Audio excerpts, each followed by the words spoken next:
பங்கேற்கக்கூடிய ஒரு நிகழ்வில் தமிழகத்தினுடைய முதலமைச்சர் அவர்கள் பங்கேற்காதது எங்களுக்கு உள்ளபடியே பெரிய வருத்தம். அதற்கு முதலமைச்சர் அவர்கள் சொல்லியிருக்கக்கூடிய காரணம் கூட ஏற்புடையது கிடையாது. பிரதமர் அவங்க வர்றாங்கன்னு தெரியும்.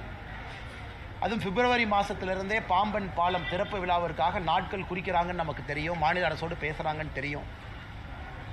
நமக்காக 8300 கோடி ரூபாய் மதிப்பு இருக்கக்கூடிய திட்டங்களை கொடுப்பதற்காக பிரதமர் இலங்கையிலிருந்து நேராக டெல்லிக்கு போகாமல் தமிழ்நாட்டுக்கு வந்திருக்கிறார்.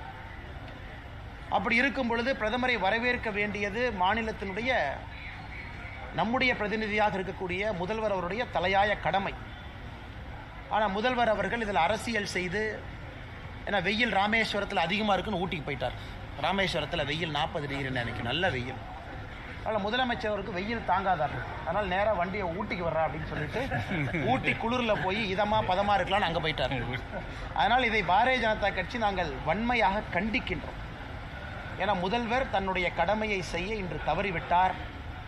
பிரதமருக்கு அவர் அந்த மரியாதையை கொடுத்துருக்கணும். நம்முடைய தமிழ்நாட்டிற்கு வந்த பிரதமர் தமிழக மக்களுக்காக இந்த பணிகளை செய்வதற்காக வந்திருக்கக்கூடிய பிரதமரை நம்முடைய முதல்வர் அவர்கள் அவமானப்படுத்தியிருக்கிறார்.